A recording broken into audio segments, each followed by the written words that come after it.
Bonjour à tous, on se retrouve pour une nouvelle présentation des nouveautés de la médiathèque, cette fois autour de 3 des dernières acquisitions en roman ado. Si vous êtes un adulte, n'abandonnez pas pour autant le visionnage de cette vidéo, ça peut être l'occasion de découvrir votre prochaine lecture, car la littérature jeunesse est elle aussi extrêmement riche. On commence avec Tenir debout dans la nuit, qui est le dernier roman d'Éric Pessan, paru aux éditions de l'École des loisirs. Dans Tenir debout dans la nuit, on accompagne Lali, une jeune lycéenne, dans les rues de New York. Ville qu'elle a toujours rêvé de visiter, aussi quand Piotr, un de ses camarades de classe plus aisés, lui a proposé de l'accompagner, elle a sauté sur l'occasion. Malheureusement, le voyage a très vite mal tourné quand Piotr a tenté l'inacceptable, conduisant Lali à fuir l'appartement qu'ils partageaient et à se retrouver seule, sans téléphone et sans papier, dans les rues de New York, de nuit, avec tous les risques que cela comporte. C'est un roman assez court, mais extrêmement percutant, qui aborde notamment la question de la condition féminine et des violences que les filles et jeunes filles doivent subir dans notre société actuelle. Comme toujours avec Éric Pessan, c'est subtil, intelligent et extrêmement bien écrit, donc on ne peut que vous inciter à découvrir ce titre.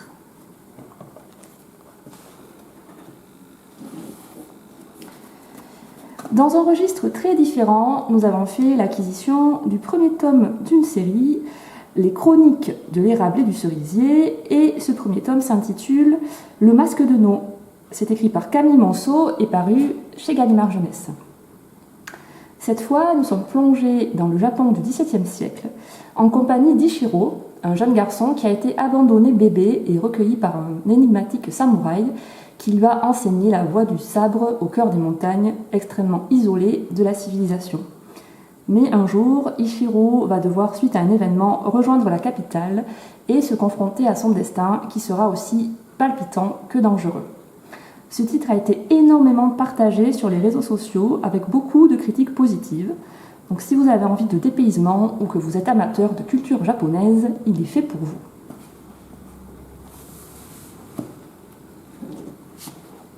Enfin, et il s'agit également du premier titre d'une série, Darling, #automne, de Charlotte Herly et Julien Dufresne-Lamy, paru chez Actes Sud Junior. Donc chaque tome de cette série, il y en aura 4 au total, sera consacré à une saison. Nous sommes de retour en France et on y suit le quotidien d'une bande de lycéens, et plus particulièrement de 2 d'entre eux, des jumeaux, un frère et une sœur, aussi différents l'un de l'autre que l'on peut l'être. Néo, le garçon, est plutôt geek et introverti, tandis que sa sœur, Mei, extrêmement populaire, est une des étoiles du lycée. Un jour, elle va recevoir le message d'un admirateur anonyme sur son compte Instagram, ce qui va entraîner de nombreuses péripéties.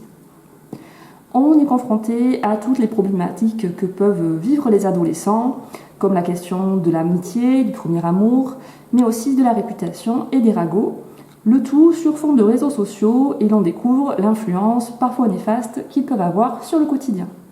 Donc si vous aimez les romans plus réalistes et suivre le quotidien de lycéens auxquels il est facile de s'identifier, n'hésitez pas à venir découvrir Darling, #automne.